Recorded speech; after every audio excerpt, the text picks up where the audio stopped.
morning students. Now coming to early experiments in photosynthesis remaining continuation of previous class. Students, you know photosynthesis is a physico-chemical process, it's an anabolic process, endergonic process, constructive process, and this is a reductive process because carbohydrates are reduced. At the same time, you know some previous early experiments, variegated leaf experiment, it explains the importance of light for photosynthesis. Similarly, Moles-Kopf leaf experiment, it explains the importance of CO2 for photosynthesis. At the same time, Priestley series of experiments. Joseph Priestley conducted a series of experiments and also explained the importance of air for plant growth and development, and also discovered oxygen in 1774. And scientist John Ingenhousz also explained the importance of light and the evolution of CO2, etc. Now coming to another point, scientist Julius von Sachs,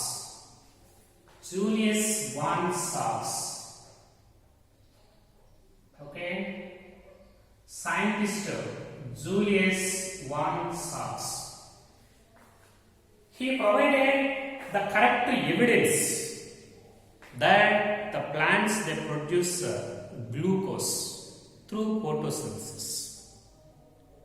He provided the correct evidence for the synthesis of glucose through photosynthesis. Provided evidence for formation of glucose through photosynthesis. Very, very important. Actually, photosynthesis it produces some amount of carbohydrates, especially in the form of glucose. Now, the formation of this glucose in photosynthesis it was provided. A good evidence was provided by scientist Julius von Sachs.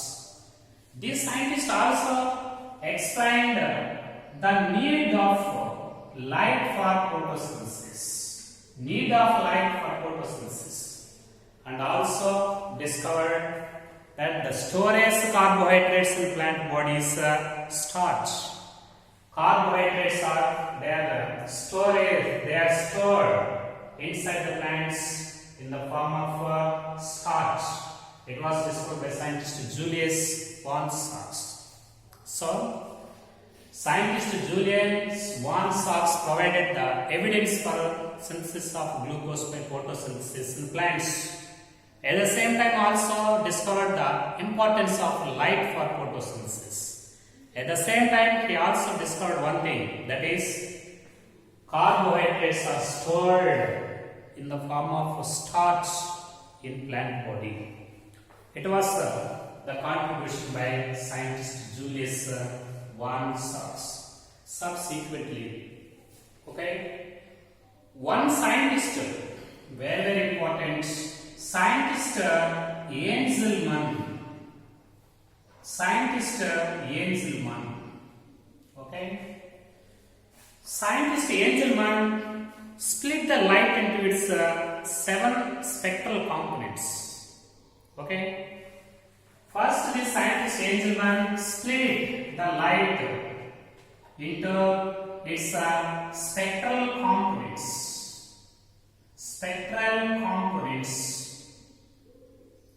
Okay, by using a prism.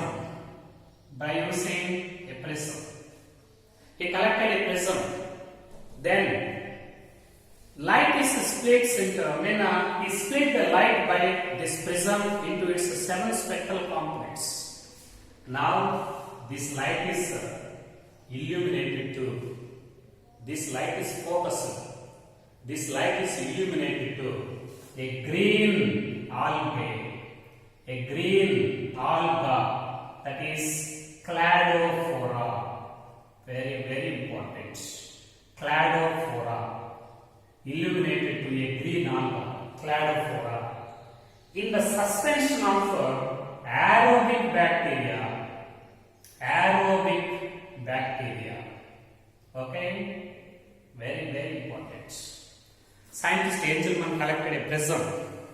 Now he split the light into its 7 spectral components. And now these components, 7 spectral components are illuminated to a green alga. That is called such alga cladophora.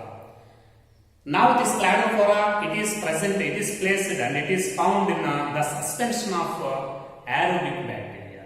Suspension of aerobic bacteria. For example, there this is green alga, cladophora. This is green alga, cladophora. Now this green alga, it is present in the suspension of aerobic bacteria. Aerobic bacteria. Now these spectral components are illuminated. Light is illuminated. Now this light is illuminated to this cladophora present in a suspension of aerobic bacteria. So he split the light into 7 spectral components. Now it is illuminated to a green alga, cladophora, which is taken in a suspension of aerobic bacteria. Now, he discovered one thing, that is, these bacterial cells, they are accumulated very more in a blue light and also red light. Okay, you know there are 7 colors in a light, and this light it is used for photosynthesis. Okay. He tried to understand in which light photosynthetic rate is very more. He tried to understand, he tried to calculate the rate of photosynthesis in a light components. So, he discovered one thing, that is these aerobic bacterial cells, aerobic bacteria, they are accumulated very more in red light and blue light when compared to remaining lights. Okay. Why these bacterial cells, they are accumulated in red spectrum of components and only in blue spectrum of components? Why? Because actually bacteria, why these bacteria are used in, why this suspension always taken in the suspension of aerobic bacteria, why these bacterial cells are used in this experiment? Bacterial cells are used to detect the site of evolution of O2 in photosynthesis. Aerobic bacteria in this suspension, they are used to detect the site of O2 in photosynthesis. To discover the site of O2. Okay? These bacterial cells, they are accumulated very more in red spectrum and also blue region. Accumulation of bacteria takes place very more in red and blue regions. Why they are accumulated in red and blue regions but not in other regions? Because these bacterial cells, they require oxygen for their breathing. Okay? Such oxygen was released as a byproduct and end product in photosynthesis. 7 colors they produce, 7 colors they are used in photosynthetic process, but photosynthetic rate in red and blue regions is very more. Because of this very more rate of photosynthesis in blue and red regions, large quantity of O2 is released in these regions. Due to high rate of photosynthesis in blue and red regions, in these regions, oxygen is evolved in very more concentration. To absorb this oxygen, these bacterial cells, they are accumulated in red region and blue region. So, the photosynthetic rate in red and blue regions is very more, so that they produce large quantity of O2. So that to absorb this oxygen, these aerobic bacteria, they are accumulated at these regions. That is the nature of the photosynthetic rate. So, photosynthetic rate for blue and red lights is very more. Why this bacteria they are used in why this bacteria are used in this experiment? To detect the site of evolution of O2. So, red and blue regions they leads to high rate of photosynthesis and high evolution of oxygen concentration, so that bacterial cells are accumulated at these regions. Thus, the scientist Angelman, he explained the first action spectrum. Okay, he explained the first action spectrum of photosynthesis. The action spectrum of photosynthesis. What is action spectrum? What is action spectrum? The graph showing the rate of photosynthesis in various light regions. The graph showing the rate of photosynthesis at various wavelengths of light. That is called action spectrum. The graph showing the rate of photosynthesis in different wavelengths of light. That is called action spectrum. Thus, scientist Angelman, he explained the first action spectrum and he discovered the rate of photosynthesis in the red region and blue regions very more. But in which region photosynthetic rate is very low, almost absent? That is green. Photosynthetic rate is very low in green light. Why?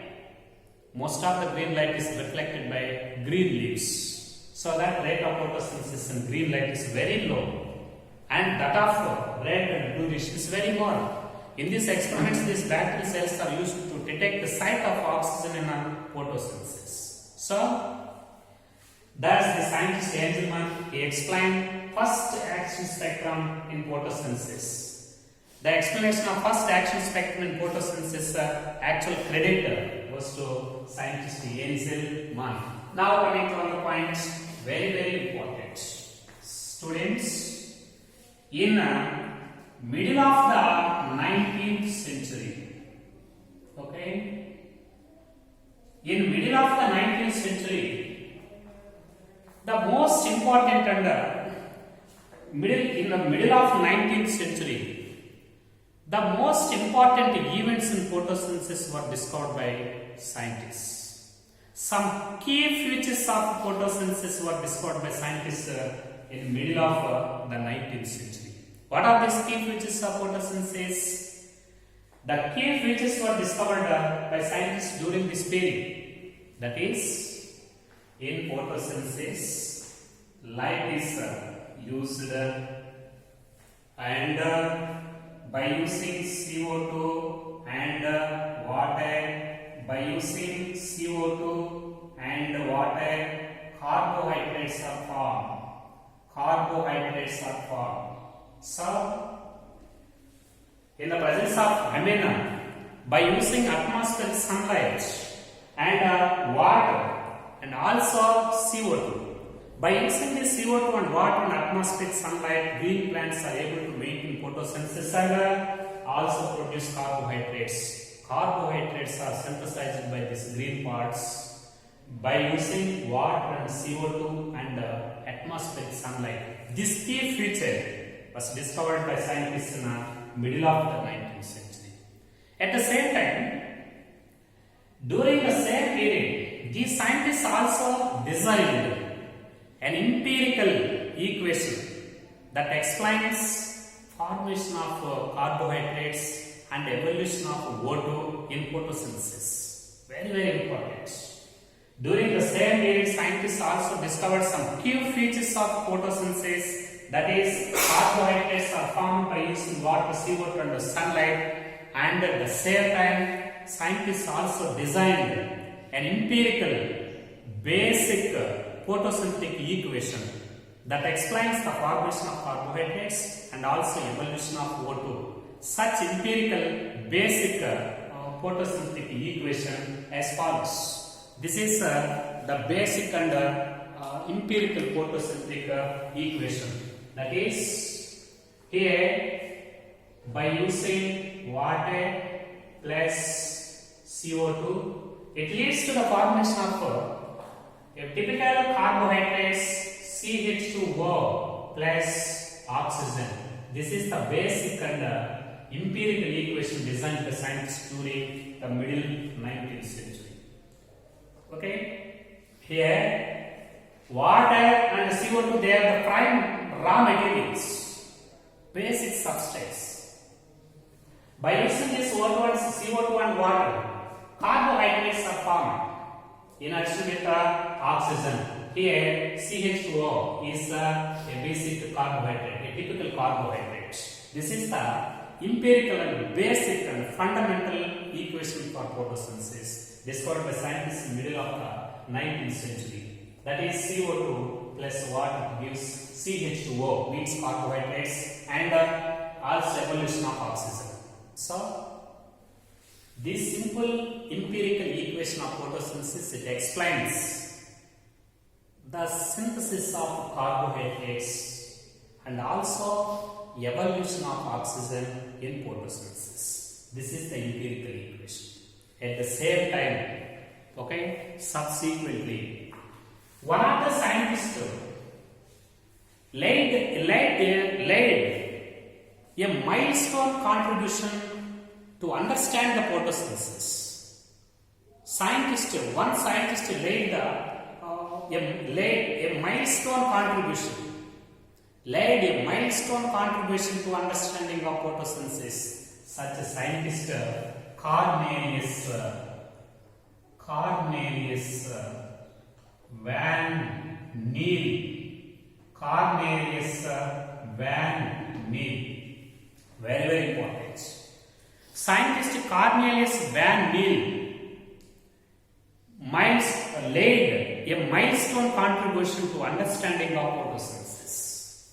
That is, according to this scientist, okay, the hydrogens from a suitable oxidizing agent reduce the CO2 into carbohydrates in photosynthesis. Very, very important. Scientist Cornelius Van Niel made a milestone contribution regarding photosynthesis. That is, the hydrogens from a suitable oxidizing agent to reduce the CO2 into carbohydrates. The hydrogens from suitable oxidizing agent reduce the CO2 into carbohydrates. It was discovered by scientist Cornelius Van Niel. Okay, these scientists conducted a series of experiments on green purple sulfur bacteria and green sulfur bacteria. Purple sulfur bacteria and green sulfur bacteria. Okay, conducted a series of experiments in photosynthetic bacteria. What are photosynthetic bacteria?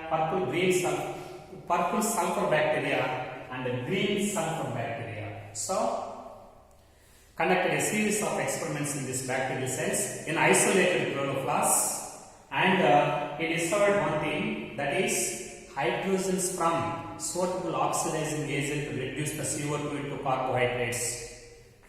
The hydrogens coming from a suitable oxidizing agent reduce the CO2 into carbohydrates, and also designed a simple equation to explain this. Such a simple equation, it explains that the hydrogens from suitable oxidizing agent reduce the CO2 into carbohydrates. Such a simple equation is 2H2S plus, okay, 2H2S plus CO2. It gives 2S, okay, plus CH2O plus H2O. Okay, this is the simple equation. Very, very important. This simple equation, it was designed by scientist Cornelius Van Niel. Here, H2S is oxidizing agent and CO2. So the hydrogens, very, very important. The hydrogens coming from a suitable oxidizing agent reduce the CO2 into carbohydrates. Okay? This is oxidizing agent. Oxidizing agent. The hydrogens coming from this oxidizing agent reduce the CO2 into carbohydrates. Here, yes, agent, oxidizing agent. These hydrogens released from this oxidizing agent. Now these hydrogens they reduce the CO2 into CH2O. That is carbohydrates. According to this Cornelius Neal. Okay, hydrogens coming from suitable oxidizing agent reduce the CO2 into carbohydrates. At the same time, the scientists also discovered one thing, that is, in the photosynthetic process of bacteria, like this bacterial photosynthesis. In bacterial photosynthesis, there is no evolution of oxygen.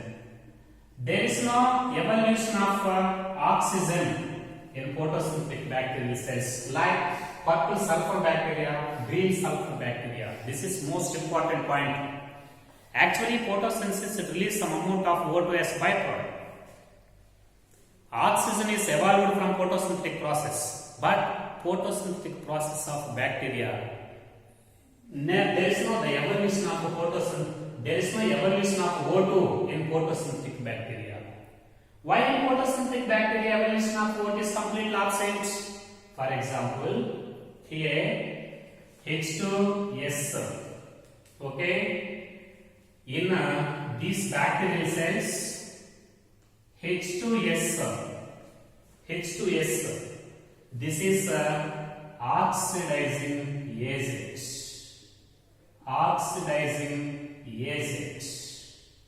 H2S is oxidizing agent. Because of this reason, instead of oxygen, sulfur is evolved. Same reaction for photosynthesis of bacterial cells. H2S. This is hydrogen sulfide. H2S is oxidizing agent. Okay. Now these hydrogens of H2S, they are transferred to CO2 and they are reduced into carbohydrates. And what is there? No evolution of CO2. Because in bacterial photosynthesis, there is no evolution of O2. Because H2S is oxidizing agent. So that sulfur is released instead of oxygen. Sulfur is released instead of oxygen. Okay, actually in green plants, oxygen evolution takes place in photosynthesis because in green plants H2O is oxidizing agent.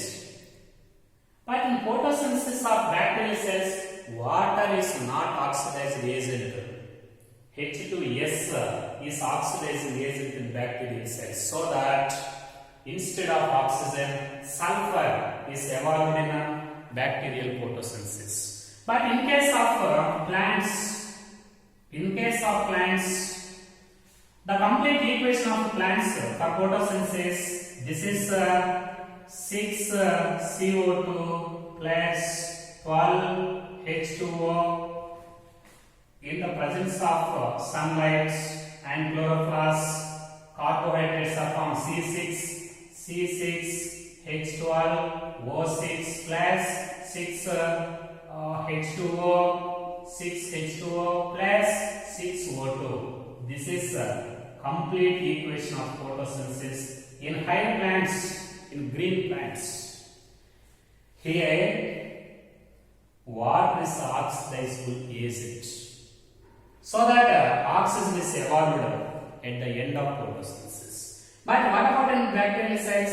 H2S is oxidizing agent. So that water is formed instead of sulfur is formed instead of photosynthesis. This is the most important point.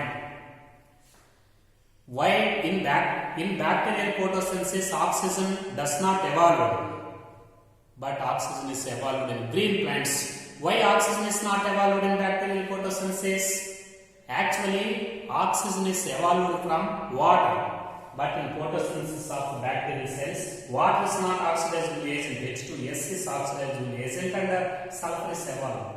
But in green plants, water is evolved and water is oxidizable agent. So, oxygen is evolved. According to this equation, scientist Cornelius von Neil, he explained that evolution of CO2, evolution of oxygen, it takes place from evolution of oxygen in photosynthesis, it takes place from water. Evolution of O2, it takes place from water, but not from CO2. But not from CO2. Evolution of oxygen, it takes place from water, but not from CO2. Okay. Subsequently, some scientists also proved. Scientist Rubin, okay, and Kamin. Scientist Rubin and Kamin also proved that the evolution of O2, it takes place from water by using O18 isotopes. O18 isotopes. Okay, very, very important. Evolution of oxygen does not occur from CO2. Evolution of O2, it takes place from water. Water is oxidizable agent in green plants, so that evolution of oxygen takes place in photosynthesis. But instead of water, hydrogen sulfide is the oxidizable agent in photosynthetic process of bacterial cells. So that instead of oxygen, it will produce some amount of H2S. So, according to the scientist Cornelius von Neil, evolution of oxygen in photosynthesis, it takes place from water, but not from CO2. And it was also proved subsequently by scientists Rubin and Kamin by using isotopic technology. What type of isotopes of oxygen they are used to prove this evolution of O2 from water but not from CO2? They used O18 isotopes of oxygen and also proved the evolution of CO2, evolution of O2 is from water but not from CO2.